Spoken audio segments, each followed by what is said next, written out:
Hey everybody, welcome to WP Roundtable, episode 143. My name's Kyle, doing WordPress stuff in Jackson, Michigan, and today I'm joined by a special guest, Sara Dunn from Kalamazoo, Michigan? Battle Creek. Battle Close Creek. enough. Close enough. I get the two. I don't visit the two cities very often, so I get them mixed up. You'll have to forgive me there. My bad. I will. Anyway, Sara is a good friend and an amazing WordPress professional, owns an agency, and has been doing a lot of cool stuff in WordPress. I've met and gotten to know a lot of people in this community, Sara, and you've made perhaps top of the list of people who should be more well-known, honestly. Somebody who surprises me. Like when I first met you not too long ago, I was surprised and said, how come I haven't encountered you before? Because I hid here in my office for quite a while, so I'm glad to have finally gotten out to some WordCamps and met you, Kyle. Yeah, yeah, it's been a real pleasure. And we're going to talk about some of that and the surprising fact that your first WordCamp talk was only recently, and some other things relating to that. But before we do, let's share our quick picks of the week. Mine this week is something that I read. A bunch of people shared it. It was in Post Status and Tavern wrote about it, but I just think it's still worth discussing and sharing. A developer named Jose Conti, who was the lead developer for a WordPress plugin called Vanguard, stopped developing the plugin. And it was a very popular plugin with I don't even know how many users, a lot, 10,000 active users, and it's been around for a long time, very popular. And he was doing that as a side project and then stopped, and there was a lot of speculation about why. The traditional reasons, business reasons, too little time, lack of interest, or this or that. And he wrote a lengthy post on the support forum for the plugin describing why he abandoned the project, and it wasn't what anyone suspected. Oh, what was it? Are you going to leave us hanging? Well, I do recommend you read it, but the short of it is this plugin is an anti-spam, anti-splog sort of protection plugin, and does a really great job. And as a part of his responsibility for this plugin, for maintaining it and making sure it works properly, he had to manually review a lot of spam stuff, which was very taxing on him personally, to have to manually review a lot of the worst that the internet has to offer. And he had to do this for years. And at a certain point, it became too much for him to personally handle, to put himself through what he describes better in the post than I could here, but things that were just obscene in every way that one could imagine. And he became depressed, and so the short of it is just what he had to manually encounter on a daily basis in an effort to properly maintain the plugin was more than the guy could handle, and I totally understand. So that's really interesting. Yeah, I'm sure that was probably not what anybody anticipated, thinking more along the lines of takes too long to update and manage, or, not making enough money doing it. You wouldn't think about kind of the more emotional side to developing that tool. Yeah, absolutely. Yeah. I was really glad that that Jose decided to share that and put an end to the speculation. But yeah, it just opens you up to some of the interesting things that happen behind the scenes for some projects like this. So, yeah. Sara, do you have a quick pick to share? Sure. My pick is a little more on the tool side, and I want to share it with you because it's taken over a little bit of my life over the past week. I am switching and becoming more active with a CRM called ActiveCampaign. I am loving ActiveCampaign. I've used it for a little while for sending email newsletters, but I just upgraded from their Lite to their Plus package so that I can use it as my CRM as well, and it's really cool. Their Gmail integration is excellent, so I'm actually able to use it now to track opens on sales-related emails, which feels a little bit creepy to me, but is actually very useful. And then it brings that information back into ActiveCampaign in the back end, so I can see when a prospect for my agency opened an email. And then I actually have it integrated into 11web.com, my agency website, so I can see their site tracking and their activity on the site as well, which is very interesting data and can give me a little bit more insight into what a prospect might be interested in as they're surfing around our portfolio or our service pages. It's just great insight, and I'm having so much geeky fun kind of dealing with the extra data that the upgraded plan is giving me. So shout out to a great podcast episode. It was a Carrie Dill's Office Hours FM podcast episode where she talked to a guest at length about using a CRM in a better way, and that kind of led me to make the leap with ActiveCampaign. So that is my pick of the week. That's a great one. Yeah, thanks for sharing that, Sarah. The personal testimony for a service that I've not personally had an opportunity to try out very much. We do maintain some integrations with ActiveCampaign that are pretty popular, and I've been meaning to try it out, but I'm a little more excited about it now that you described such a good experience. It sounds a little more feature-rich than I had previously thought. Yeah, it's really good. And you can do very complex automations too, which I haven't gotten into because I think they're probably a little bit more of a distraction than I really need to get into right now, as far as, email lead nurture and some of those things. But I've heard it described on par at a lot of levels with Infusionsoft and some very expensive automation tools. And I've been really impressed with the features available for the price I'm paying. So it would be something I'd recommend. That's fascinating. It isn't the kind of service that I've encountered too many agencies employing often. It's the nature of a business like yours, where it's typically more low volume, high dollar compared to maybe a product business, which is the inverse. A lot of customers spending a small amount, and automation features can be useful. You have the scale to you're operating with the numbers where scaling that sort of thing makes a lot of sense. But it's, I think, unique and interesting that you're experimenting with that for a service-based business. And I'm curious to learn more about how it goes for you. Yeah, I'll be happy to share any best practices. But so far, just kind of playing around and having a lot of fun, and probably spending more time than I probably should, setting up pipelines and making sure all my open deals are in there. But I think it's going to be definitely useful and worth the effort. I'm sure. I've got no doubt. So, Sarah, let's talk about you now. I want to first start with your background, if we could. So, if you don't mind, let's jump in our time machine and go back a little bit to before you were running 11web, before you really had any career to speak of. But you had high ambitions and a plan for your future. Young Sara Dunn said, "This is what I want to do with my life." And what was that? How did you set about doing it? Yeah, actually, I was never quite sure what I wanted to do. I grew up in a household with two computer science majors. My parents met at Central Michigan University at the compiler machine, going through computer science. So I actually always thought maybe I would go into information systems or something like that. But I chased my husband to a tiny school in Ohio, and they didn't have a computers program. So I ended up with an international business major and somehow ended up importing wine. And as fun as that sounds, and you would think that that was a super interesting career, it actually involved a ton of travel and a ton of just standing behind a counter and giving out wine samples, and it really wasn't what I anticipated. And the most fun that I had in that job was making the website for the company. I volunteered to figure it out, make them a website. It took forever, but I just really had fun with the challenge and some of the design aspects, making it look great, figuring out how to make it look how I wanted it. And that was one of the first websites I designed.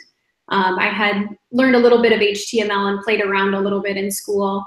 But that was one of my first websites. So from there, I just continued to do it as a hobby.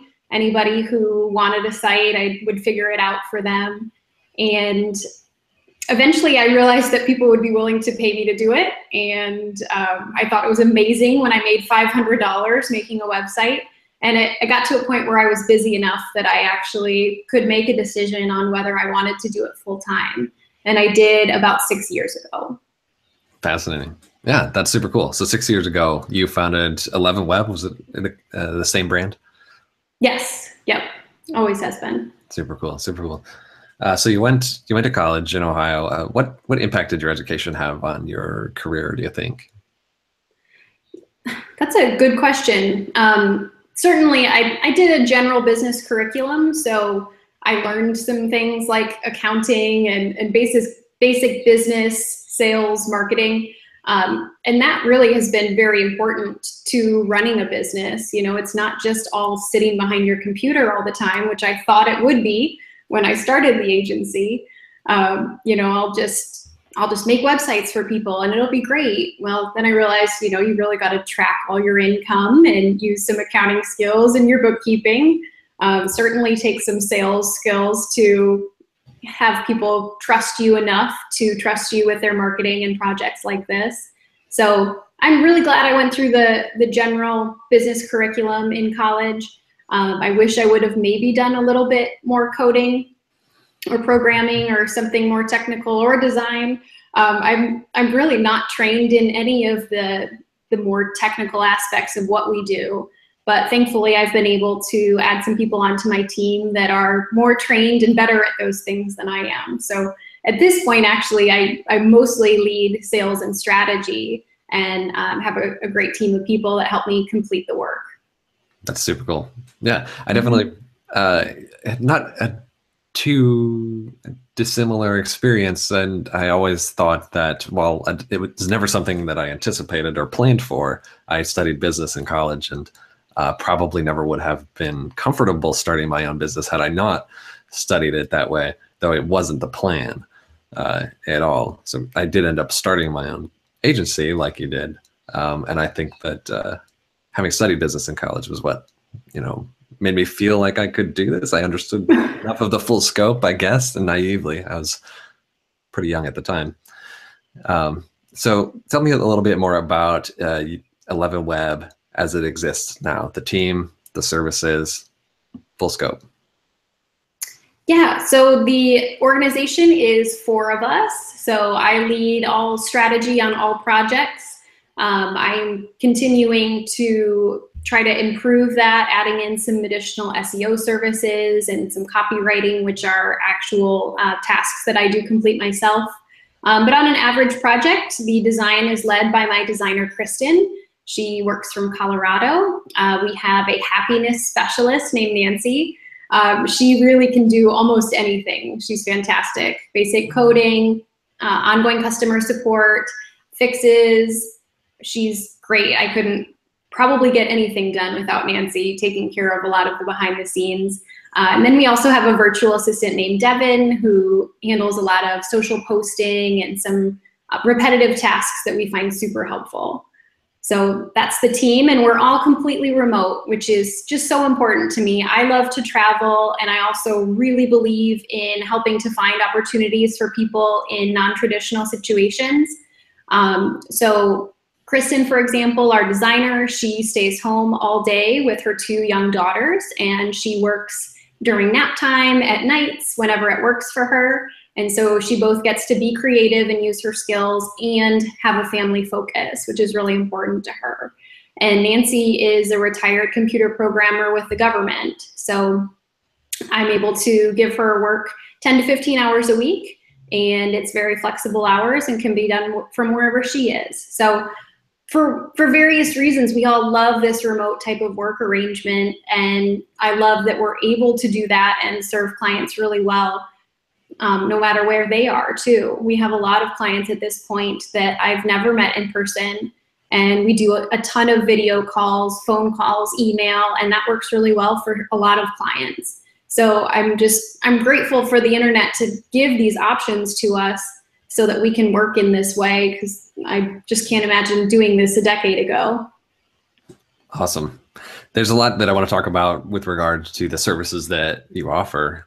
That's a topic that you've been kind of blogging a little bit about, and we'll get there. So we'll take the long road to get there. Let's start with a little bit about the clients that you've served historically. If you could, Take us back to kind of some of the early days, some of the initial clients you were starting to serve, what those projects looked like, and how that kind of developed into maybe a broader spectrum of customers. It's an interesting question, and my personal belief is that you've really got to start with a hunger to try anything, and that's really where I started in doing this. So I did a lot of local networking, and people would ask me, oh, well, you know, I'm really confused about Facebook and what to post to Facebook. And I'm like, great, let me post to Facebook for you. I'll figure that out. You know, so I'll do your website, I'll post to Facebook, I'll do your email newsletter, really anything digital marketing related. Thankfully, I figured out you never want to do email support. That one was a quick discovery. But other than that, anything marketing that would help someone really move forward and solve a problem for them was something that I was absolutely willing to do. So for the first probably 2 or 3 years of my business, it was just, if you've got a checkbook and a problem and you really want to fix it with digital marketing, let me partner with you on that. And it was a great experience and really helped me to figure out what we probably should be doing to be more efficient with our time and provide more value. So we've kind of continued in the last couple years to be a little bit more specific about what we're looking for. And at this point, we mostly work with service-based businesses who want to increase online leads. So while I used to do a little bit more with maybe e-commerce, product-based business, at this point, we refer most of those projects out because I love helping people get found online, drive more traffic, and ultimately increase conversions, design better for conversions, and increase online leads. And those are the types of projects that I know we're going to do a great job at and have a great result.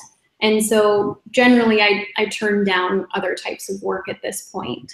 But as you alluded to, I think we really need to get even more specific than that. Because while I understand what we're looking for in my head, I do feel at this point, and have really had this feeling for the last year or so, that our brand position just isn't strong enough in the mind of the target customer. So we're continuing to explore where we go from here. Fascinating. I'm curious, just looking back and thinking, maybe putting yourself in the position where you are being asked advice from someone getting started, maybe someone freelancing for the first time, or someone, you know, starting their first agency. You've got some years to look back on and some changes that you've made and are continuing to make. Do you think there's a lot of value to be said for the kind of in anything, as you said, anybody with a checkbook, I'll try and solve your problem for some time, and a way, learning everything that can be done and getting hands-on before really discovering where your strengths are. Is that something that you would advise someone to take, or do you think there were a lot of negatives, which looking back, you might have specialized sooner? You know, I think it depends on where you start. If you're someone who's trained as a designer and leaving an agency to go freelance, you probably have a better idea what kind of work you want to be doing than I did when I got started, because I had no training in this, just a lot of enthusiasm and a computer and a cell phone. So, you know, for someone who is actually a trained expert in some capacity of web design or having a web agency, you know, maybe they could immediately know a little bit more than I did about what type of customer they're looking for and what kind of service they want to provide. But for someone who's just getting into digital marketing the way I did, kind of as an accident, which I know happens to a lot of people, I think it's really important to try different things and figure out where you fit in the world and what most energizes you, and also where you just tend to do the best job for your clients. And I was finding the biggest problem for me with eventually taking on projects that I wasn't as familiar with was I was ready to charge more, but if I took on something I'd never done before, I didn't feel like I did a good enough job to charge a premium rate. So I felt like I was, you know, taking money from people and learning on the job, which I don't want to do. I want to get great results for the client and position us as the expert in the situation. So, you know, when you're starting out and you're willing to take less and take anything, I think that's important. But as you go along, I think it's also important to say, where am I bringing the most value, and look at focusing on there a lot more. So, and as far as the general question of starting out and advice to yourself, I just want to give a big shout out to Business Networking International, which is a networking group that I participated in really actively at the beginning. I was in a group for about 3 years that helped me get a ton of my first clients, and they really were wonderful people, stood behind me, helped me to get exposure in the local community and to get some of those first projects. So it's important to kind of find a group to fit in with, and you know, use that as a great place to get leads and go from there. Yeah. Yeah. Especially with the kind of service that you're offering. A lot can come from having relationships in your community with the right people, and those networking groups do, you know, as we've talked about, give you an excellent opportunity to kind of polish and perfect your own pitch, and get a better understanding for how people perceive what you offer, and where maybe you're not being as clear as you could, where without those regular opportunities, you may just not fully clearly understand how everyone is perceiving your business and your brand. It's true. And for those people who aren't familiar with Business Networking International, BNI, it's a weekly group. You meet with a certain group of people every single week, and you do get an opportunity for a 60-second presentation about something you do. So that was one of the biggest things that I got out of it, was that training on how to talk about what I did. Because a lot of times we just aren't specific enough about the type of services we offer or who we want to work with. So I thought that was a really great opportunity for someone who works from home like I do, and needs to get out and talk to more people. To have that weekly structure was really important for me. Yeah, that's awesome. Big fan. And I totally agree. Let's, real quick, you decided to do something interesting along this path. The idea of specializing your agency a little bit after being in business for 6 years, not something that is totally new territory for all kinds of people. Lots of agencies make a similar determination at some point, and you're unique in how focused you are maybe on it and how well you're executing it. But the other unique thing that you decided to do would be chronicle how that's going, and not just a recap like after the fact, but in the process. You've been blogging about this and creating a video series on YouTube, which is fascinating. Super good material. I recommend anybody else in agency or freelance life follow your story as it progresses. What really inspired you to just be transparent during the process and share your lessons learned? Yeah, Kyle, it's really interesting that you noticed that, because one of the reasons I decided to blog and have a video series about specializing my agency was I feel like a lot of the advice out there is from people who have already figured it out. And I think that it almost gives everyone else like this little feeling of shame. I haven't specialized my agency. I'm not an expert at anything. And these people seem to have everything figured out. They have all the answers. You can buy them for $9.99 and go through the course that will help you save 10 hours a week and get 1,000 new clients. And I'm just tired of that kind of expert out there who's got that type of advice. I want to be able to say to someone, this is really hard. Running a business is hard. I sometimes don't know where to take it, and trying to specialize and figure out what your brand position is as a web agency is really hard. There's a lot of emotional decisions involved if you decide that you're going to focus on a certain type of customer or a certain type of service, because essentially what you're saying when you specialize and have a stronger brand position is you're saying no to everything else. And that's hugely emotional. It feels like you're giving up on so many opportunities. And for me, sometimes it feels like, are there enough customers out there if I choose to specialize in a certain type of customer? So it's just very risky and emotional, and I want to come at it from a place of being honest about that.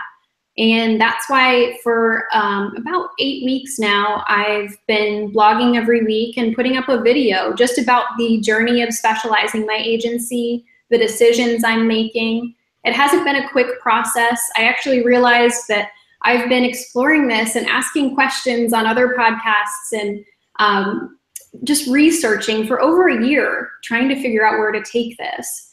And it was just a couple of months ago that I decided to really focus on finding our specialty and being public about it, which in itself was really scary. So that's what I've been doing. I've got a blog going and the YouTube channel, and just by having that focus, I have continued to narrow down the path of specializing, and as of last week, even decided that we are for sure going to look for an industry vertical to specialize in, which was a big decision for me, but really feels right, despite a lot of the advice that I was getting to the contrary. Wow. That's something we're going to have to talk about. Okay. Well, I have another question that I'm curious a little bit about. Before we dive into the specifics, some of the decisions that you've made, I'd like to dissect them if we could. But before that, let's discuss just a little bit of the why. Why specialize? I'm a big proponent, huge believer. I've given advice to a lot of other freelancers and agency owners, and I think that specialization can be highly effective, and this is a big market that we're in, and specializing can be just like the shortcut to standing out and raising your rates and everything else.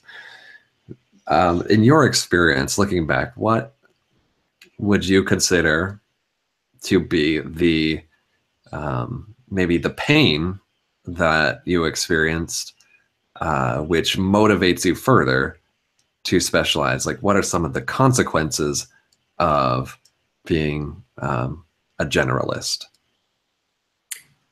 Great question. And I've got a very particular moment. Something happened to me, and it made me realize that this is such a big market, and that clients themselves struggle to find the value and understand the differences between providers. I was actually pitching a project that I really wanted to get, and I thought we could bring great value to the project. I was really excited about it. I had the proposal out. Sorry, I see you smiling about Jetta. So I had the proposal out for this project, and the client came back to me and he said, you know what, I really liked your proposal, but you know what, my niece took a web design class in college, and I'm gonna let her take a stab at it first. And I was like, okay, I am not doing a good enough job expressing our brand positioning and the value we bring to a project. When all I say is we do web design, we create websites, people put you in this bucket of anyone that's ever made a website in all of history. And we do so much more than just put together a website. We talk about messaging and strategy and target customer. We make a website beautiful on all devices. We make it secure and fast. And people don't realize how difficult that is. So I needed to find a way to show that the quality of our work was better and to become more seen as an expert in something. That's what I realized, that when all I say is we make websites, nobody understands the difference between what I make and what their niece who took one class in college can make. So that's really what happened, and one of the biggest pain points that I found in being a generalist is that you don't own a certain place in anyone's mind. You are just grouped in with everyone else. And that really holds back some things like pricing. So, if their niece can do it for $100 and I'm charging several thousand more than that, they don't see the value difference. So when I started looking at agencies that I really respected, they tended to be people that were very clear about what they offered and to who. And I really wanted to do that too, and I continue to want to do that. because that makes you different. That makes you easier to remember. You're not just another agency website that has a computer at the top and a stock photo of people jumping up in happiness at the bottom. You're actually somewhat different and someone that people can trust. And in addition to that, I think marketing also becomes easier when you're a specialist and you know who you're talking to. Those people that connect with you become more loyal followers because they know you're always talking to them. And you're able to provide better advice for those people that you're talking to. So I see a lot of benefits to it, and I've made a couple of videos about why I want to do this. And I really believe that it's the right answer for us, is to become more expert and more clear in our brand position.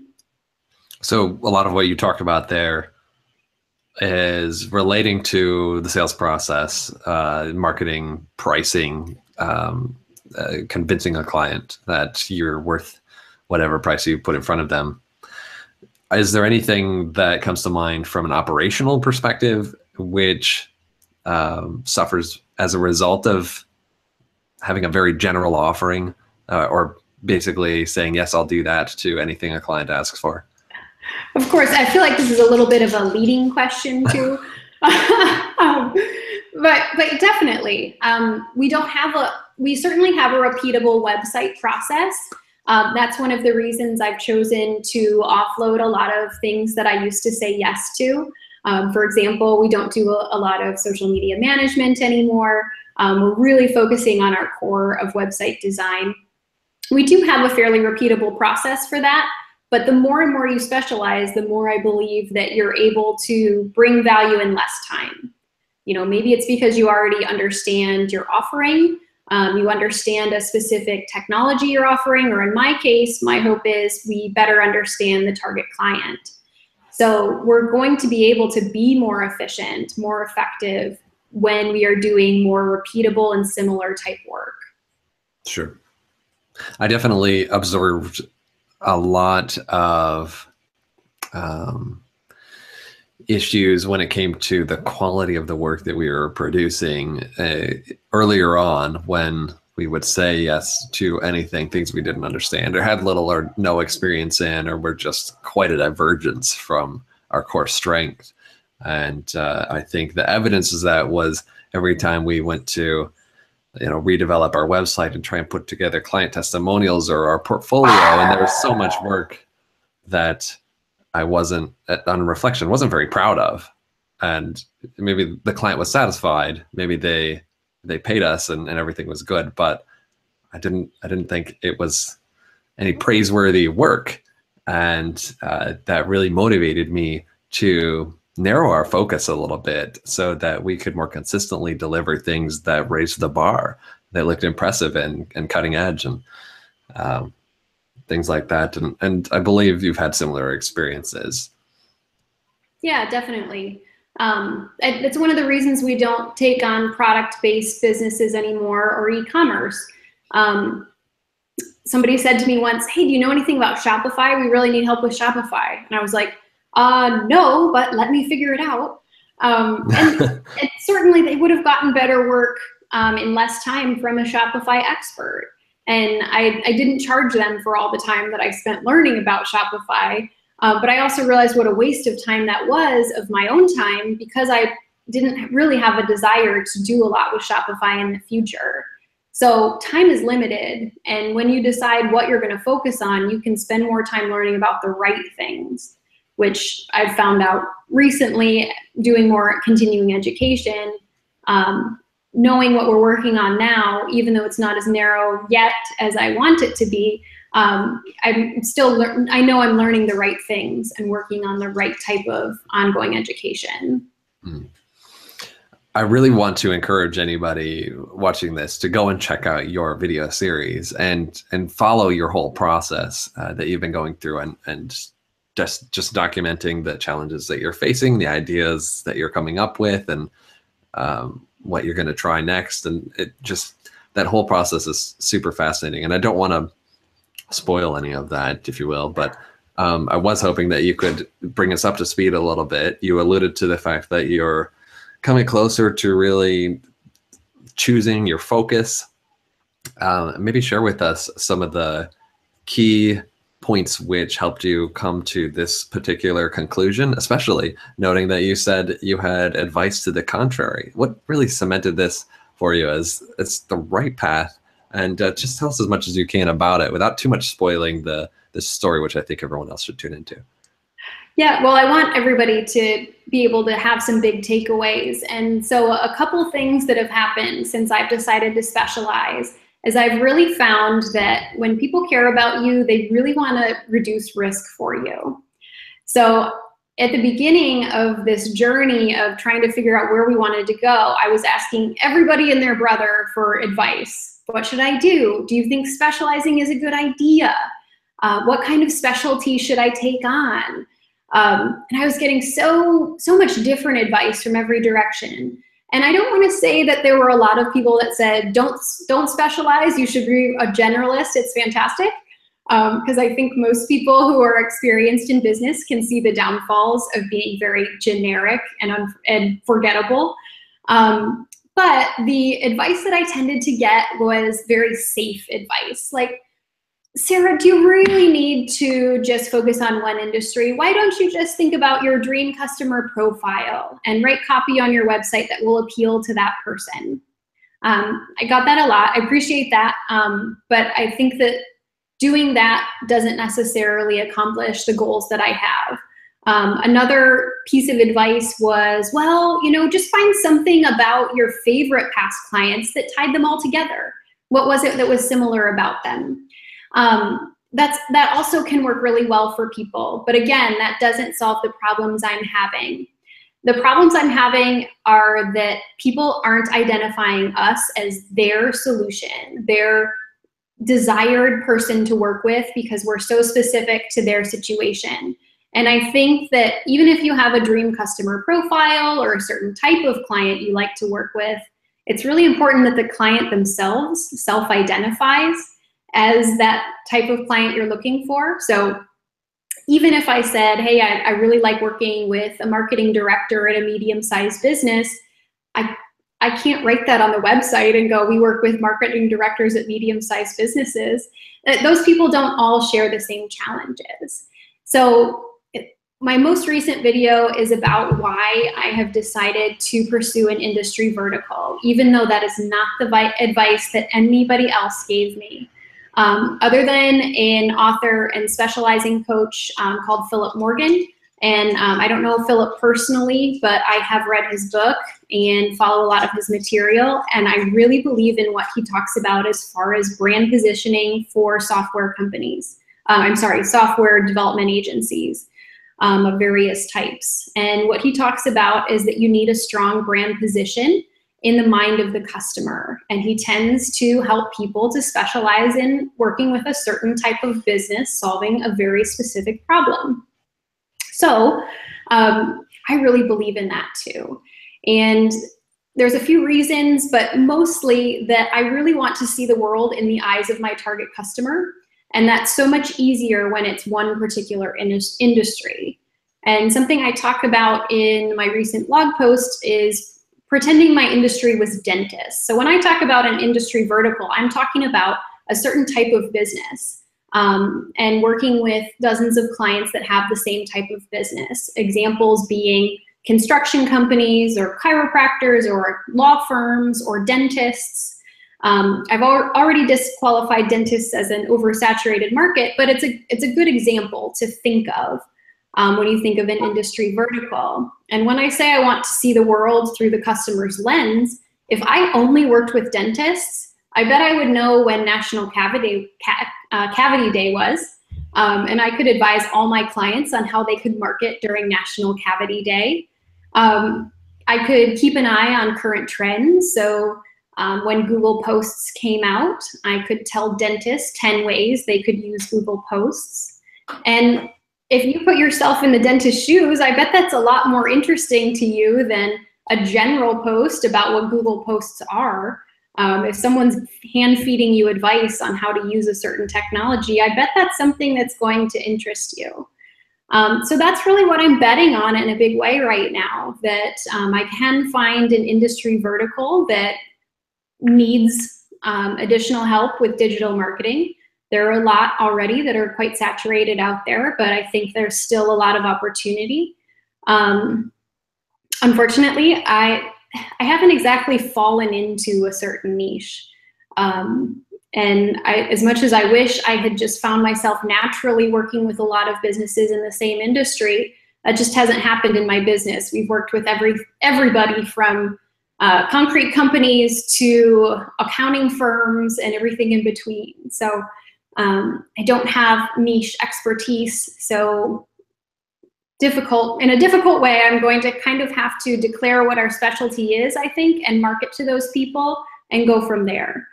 And that will probably be the next part of this process that I document on my blog, is weighing different opportunities, probably going through some of Philip Morgan's suggested exercises on identifying expensive problems, and then vetting different markets with market research. So that's what's coming up next.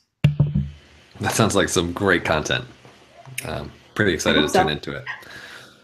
Choosing that sounds perplexing for a lot of people, I'm sure. And you have been doing this for a while. You started your agency, you said 6 years ago. So you're in a better position than a lot of people are who maybe feel compelled to make a similar change. And you, even with that amount of experience, find it challenging. And it may even surprise people at an earlier stage that you still don't look around and find yourself having any particular strategic advantages in any one industry. I can vouch for that fact that it is difficult to come across. You will get whatever clients come your way, and you'll find yourself working in all kinds of industries that you never heard of, and maybe not repeating them very often.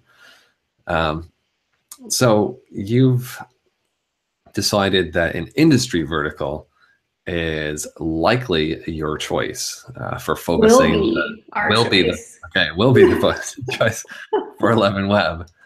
I'm curious, and maybe we could briefly describe alternatives which you considered and ultimately shot down. Something besides an industry vertical, like these specific types of businesses that all serve the same industry.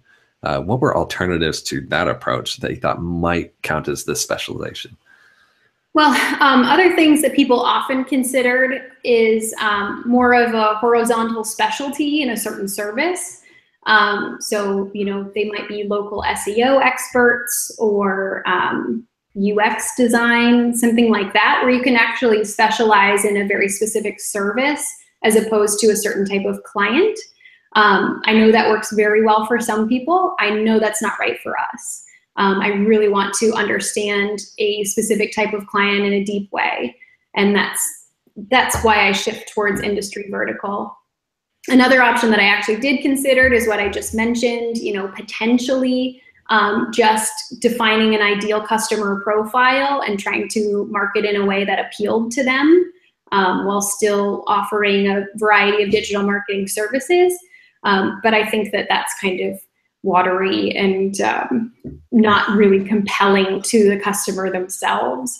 So those are some things that come to mind. But I think always in the back of my mind, I knew that industry vertical was going to be the right choice for us. But as you can see, it took me 8 weeks of blog posts and asking a zillion different people over the last year to really declare that in a strong way. But even if, as I say it now, it feels right. And so I definitely know we are going to try the industry vertical direction, and I'm going to put a lot of effort into it once we figure out what the right one is, keeping in mind that it might not work out.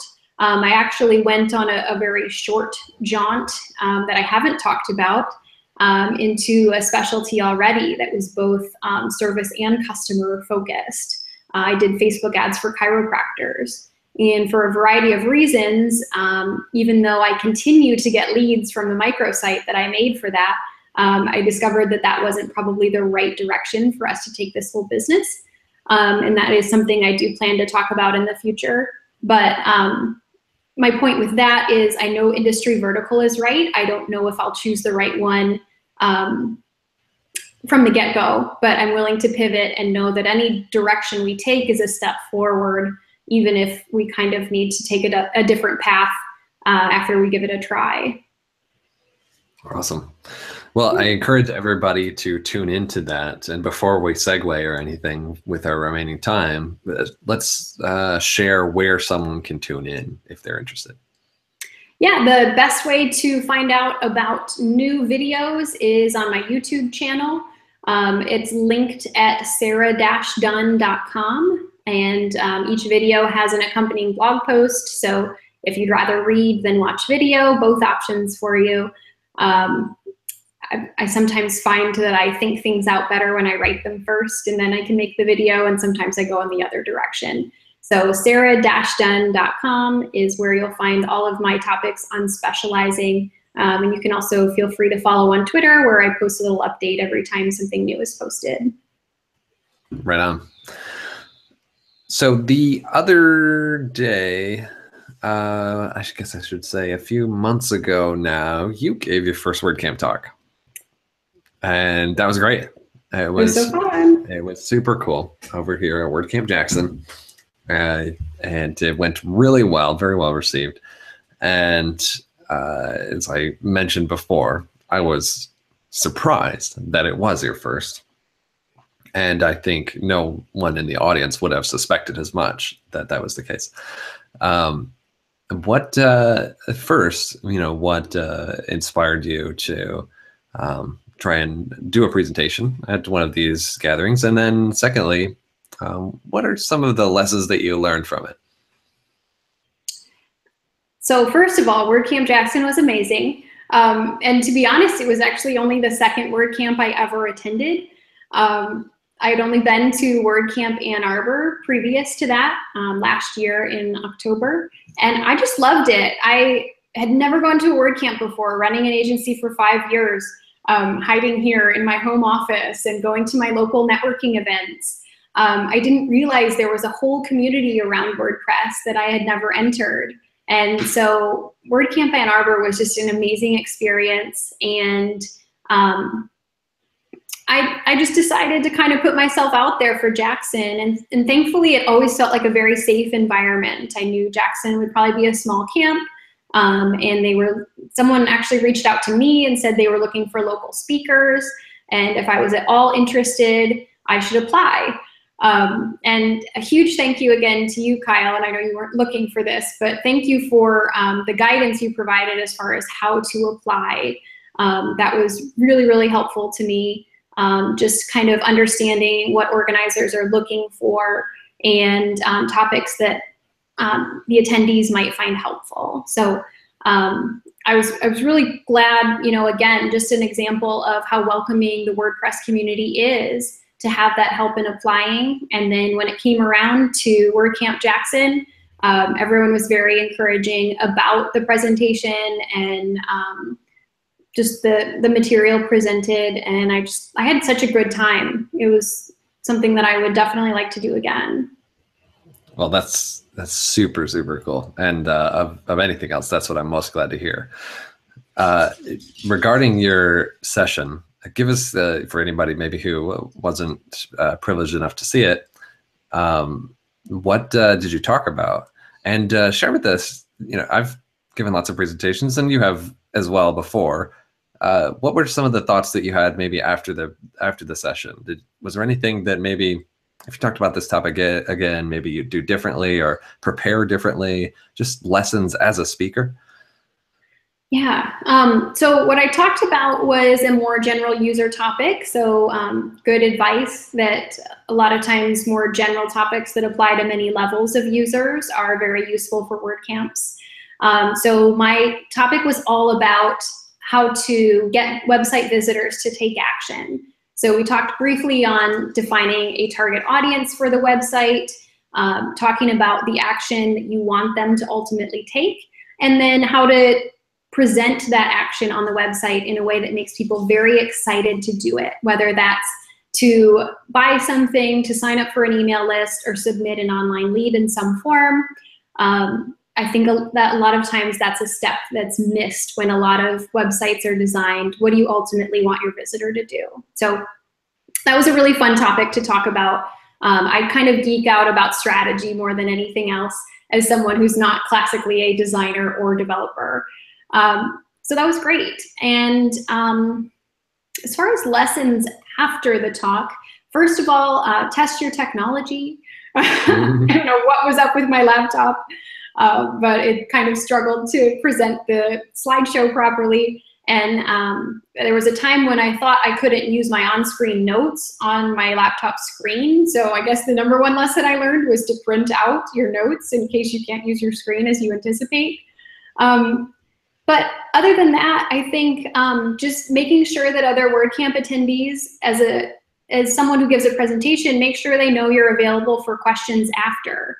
I had such good conversations with people who came up afterward and said, I had this particular question, or what do you think about this idea? And that was really, really fun.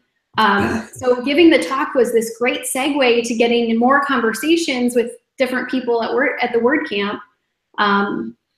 And it just kind of made the whole experience better. It was great. That's awesome. And I only went to a couple WordCamps before I realized something, and knowing that I'm maybe a little more introverted than maybe a lot of people. A lot of us are in this space.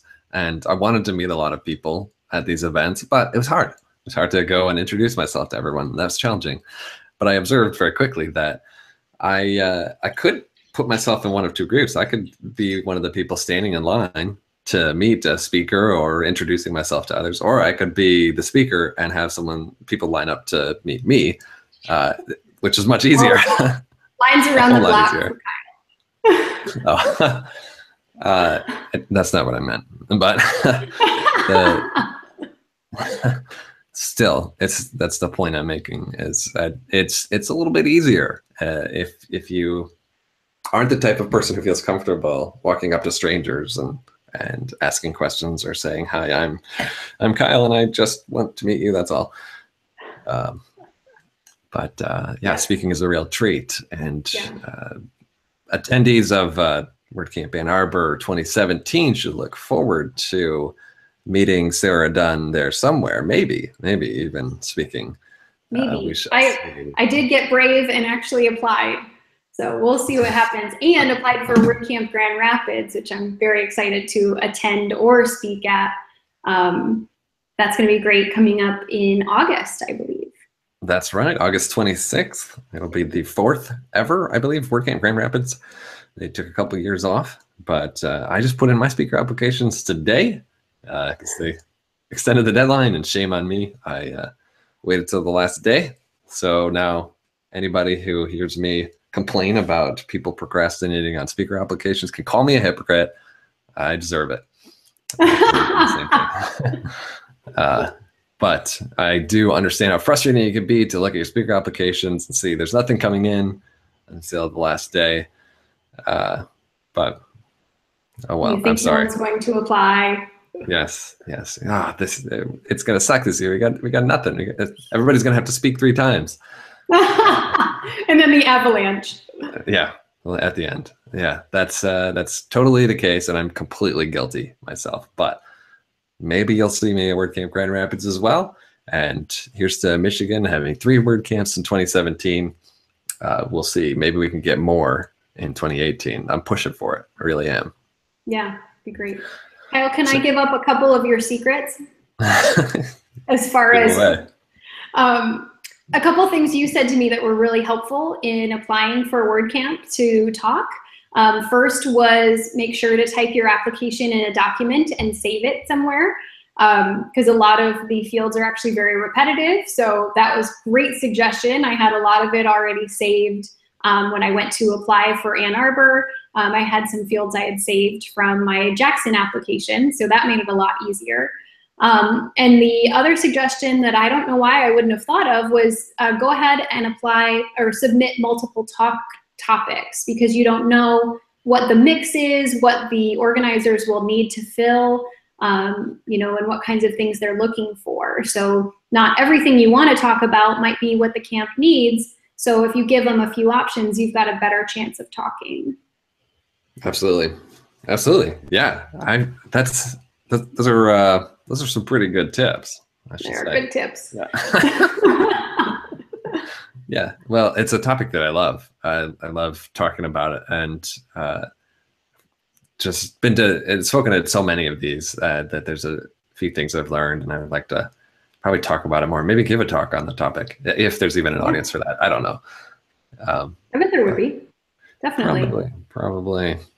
Yeah. I think it would be a good high impact talk too, because people might not realize that it really is open to anyone, and you should just give it a shot. You never know what'll happen. Anything you're confident in talking about, you might as well submit and see if it gets chosen or not. Sure. Yeah, that's a good idea. I'm going to apply that for Grand Rapids right now after we're done. Perfect. A talk about giving talks. Yeah. Is it such a good idea? I don't know. Anyway, yes, Sarah, tell us a little bit about what you like to do with your personal time. Let's see. Well, I should probably address this, as you may have seen running in and out of this room. I love my French Bulldog, Jetta. She is hilarious, and we don't really have a place in the house to shut her up. So I apologize if she was a little distracting running around and giving us the occasional bark. So she's great. My husband and I love to travel, sometimes with Jetta.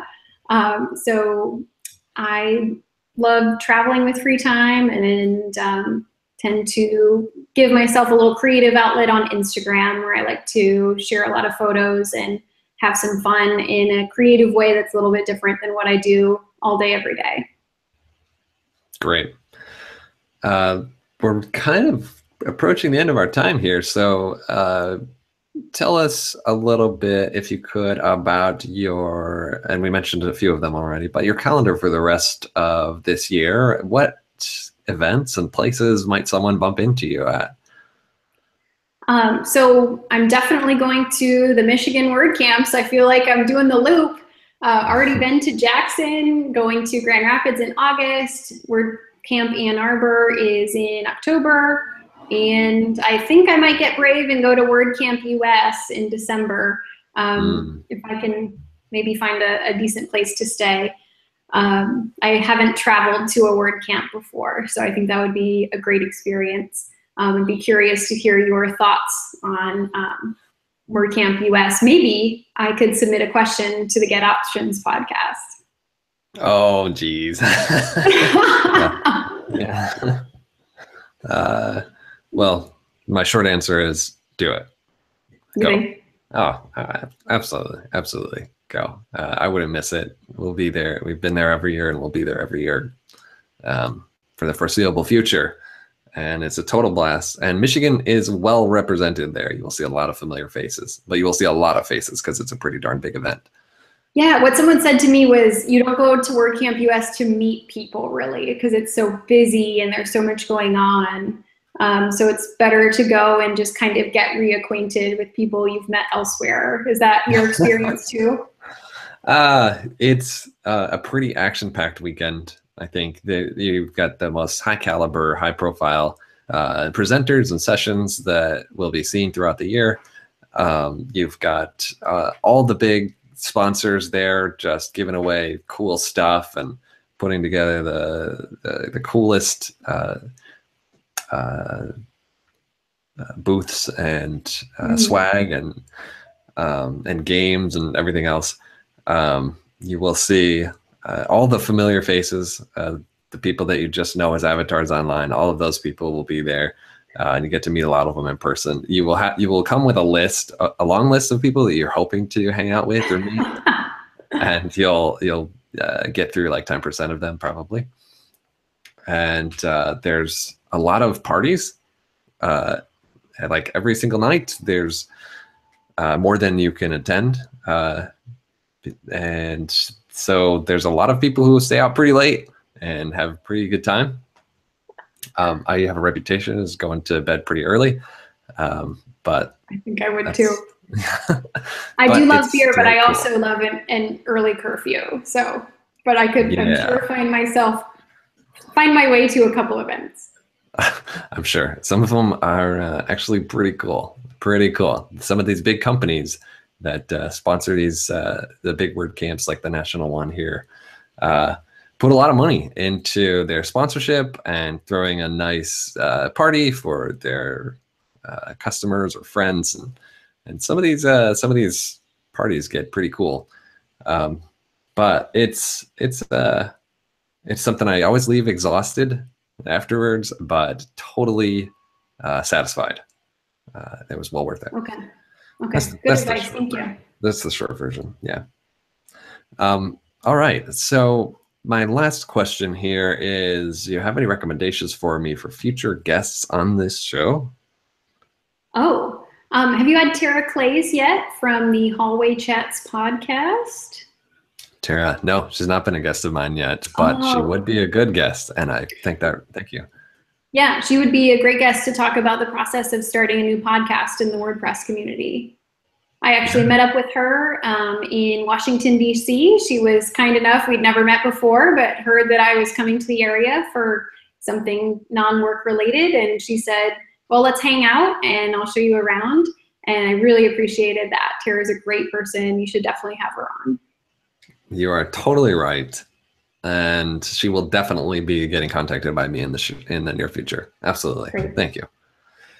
With that, it's about time to wrap up. Do you have any parting thoughts or links that people can check out if they're interested in following you more before we conclude?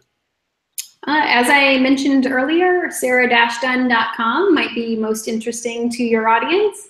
And I'd love to connect with you, anyone listening, on Twitter at Sara11D. That's right there.